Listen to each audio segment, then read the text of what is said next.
Bharat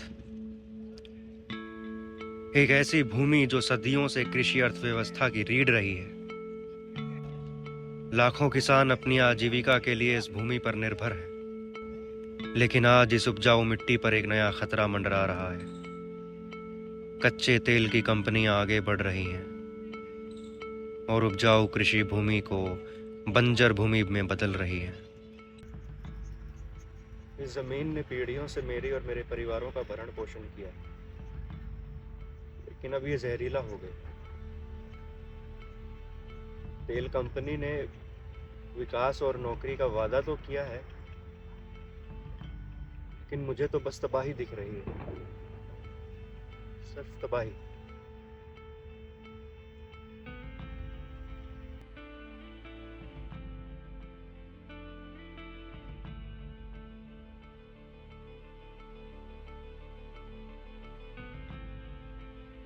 See, we understand your concerns. लेकिन ये project बहुत बड़ी इकोनॉमिक ग्रोथ लेके आएगा। New jobs, better infrastructure and increased revenue. I believe हमें अपना एक ऑयल रिजर्व डेवलप करना चाहिए, जिससे कि फॉरेन इंपोर्ट्स कम हो सके।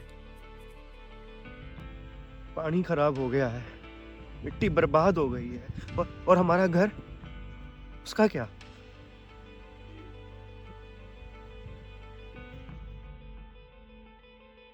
देखिए, एनवायरनमेंट की प्रोटेक्शन के लिए हमारे पास है solutions.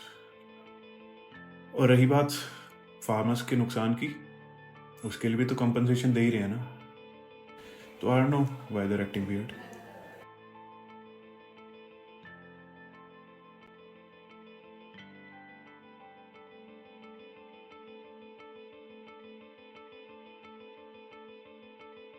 This is not just a question of compensation which the farmers are getting. They are totally dependent on this agriculture land, and from generation to generation they are dependent on this agriculture land. Their livelihood is totally dependent on that land. So I think they should get much more than a compensation. Just from a monetary point of view, it is not okay, because as we know, this crude oil, once it is the pipelines will pass through these agriculture field, it will contaminate the agriculture land. Then in future these land will be totally get deteriorated, and no agriculture crops can be grown. चलो, ठीक लग रही हूँ? जी ma'am. बाल सब ठीक लग रहा है? सब बढ़िया लग रहा है। ओके, अच्छा सा इंटरव्यू लेना। अपने स्टेट की पहली फीमेल एमएलए जो हूँ। बिल्कुल मैम, बिल्कुल। चलो, कैमरा सब रेडी? सब रेडी है मैम। चलो, ओके। तो किरण जी, कई किसान और कार्यकर्ता कच्चे तेल की परियोजनाओं के प्रभाव को लेकर चिंतित है। सरकार इन चिंताओं को दूर करने के लिए क्या कर रही है? देखिए, इकोनॉमिक डेवलपमेंट को इन्वायरमेंटल प्रोटेक्शन के साथ बैलेंस करना थोड़ा चैलेंजिंग है। We need to develop our natural resources to meet the energy demands, but we are also committed to protecting the livelihood of our farmers.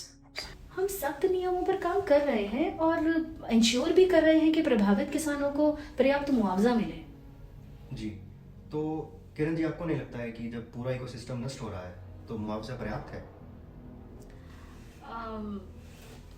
हम स्थायी समाधान और वैभाविक तरीके तलाश रहे हैं, but there are no easy answers. Okay ma'am.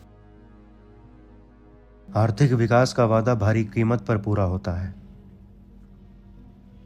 Lakshman जैसे किसान ना सिर्फ अपनी आजीविका खो रहे हैं, बल्कि अपनी जीवन शैली भी खो रहे हैं।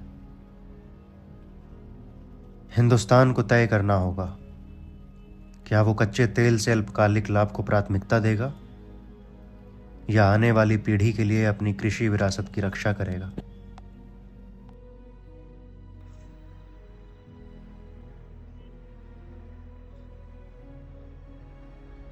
ये जमीन ही मेरे लिए सब कुछ थी,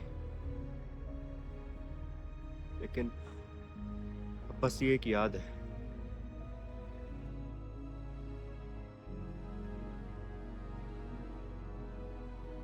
ये अब हमारे ऊपर है।